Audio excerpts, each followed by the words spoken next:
Breaking news coming from Adrian Wojnarowski. The Detroit Pistons have landed on Trajan Langdon to become the franchise's new president of basketball operations, and sides are beginning to work on a new deal. So now, Chaz, the hell of a start to this offseason. Trajan Langdon bolts for Detroit. We have the James Borrego stuff going on with LA and Cleveland. I guess give me your initial reaction, right, to the news that Trajan Langdon's headed to Detroit. Oh man, I'm a part of me is ecstatic. Another part of me is fearful, just because of the potential domino effect. But I'm happy to get Trajan out of the building. I'm so happy. So So what makes you scared? Because you brought up an interesting point. What makes you scared with him heading to Detroit now? well, the backup quarterback is always the best quarterback, right, on a team. You know, everybody loves the assistant coach, the assistant GM is always the best guy, right? So now Trajan he's a guy who kind of knows where the bodies are buried, but since he's been second in command for so long, maybe he hasn't been as upfront about voicing his opinion or his perspective on other players.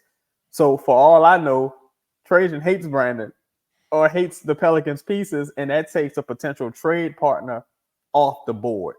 Him being the president of basketball operations, that takes a potential trade partner off the board. But on the other side of that, maybe he loves Brandon as much as Griffin loves Brandon, and that could kind of influence Detroit to maybe give up a couple of more assets for Brandon Ingram. So you think if there is a deal to be done with Detroit, Trajan's going to have obviously have a major say, because obviously he knows what's going on in New Orleans.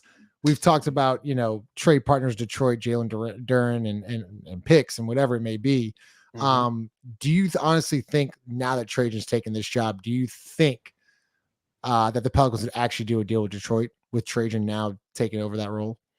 I think so. I think the two or three most likely or most logical trade partners from the beginning have always been Cleveland, Detroit, and Atlanta.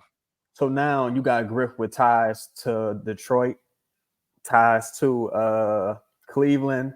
I'm not sure about ties to Atlanta, but now not only that, you have Najee Marshall, who's been rumored to be a coveted player for the Detroit Pistons for a while, and Detroit got money to spend. So if you're Detroit, you get a versatile wing, glue guy like a Najee Marshall, and you could get a superstar player. Detroit, Brandon is a superstar. You get a superstar player like Brandon Ingram to jumpstart your rebuild.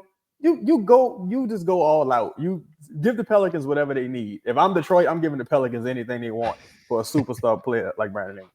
So so let's talk about the Pelicans now. What's next for New Orleans, right? So we could say Trajan's the GM. We all know who makes the decisions around here. Right. Is this a role that needs to be filled right off the bat? Is there someone in house that could take over this job, or just Griff just basically?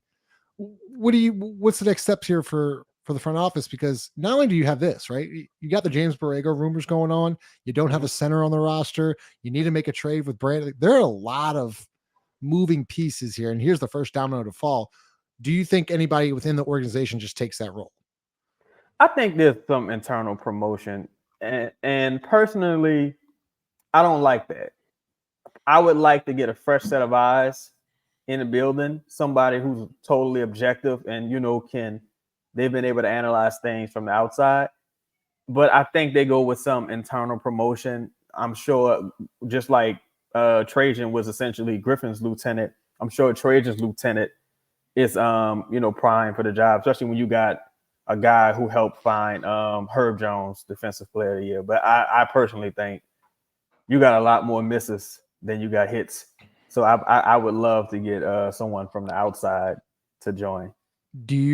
We'll wrap it up here because we're going to go live tonight, by the way. We're going live at 9:30. We have a lot to talk about. We're talking ownership. We're talking Borrego. We're talking the firing of Zion's PT personnel. So we have a lot to talk about. Then Trajan happens. But do you think, is it possible that, I'm trying to correct my words here. Is this a big loss for the Pelicans in the grand scheme of things? No. Why? And I wanted to get that. Yeah. Why? Because let's say Trajan had limited input, right? then which he did. Yeah, so you didn't really lose anything. In fact, we all know Gail is a penny pincher. So what you did was kind of cut some front office costs, because whoever you promote isn't going to cost as much as Trajan Langdon, or whoever you hire may not cost as much as Trajan Langdon.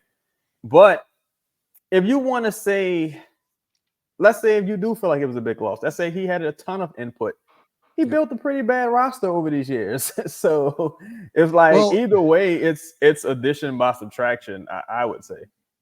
It's funny because Adrian Wojnarowski said that Langdon has spent the past 5 years building a well-regarded Pelicans roster under President David Griffin. Langdon previously worked under Sean Marks with Brooklyn Nets and then played 3 seasons with the Cavs in the NBA.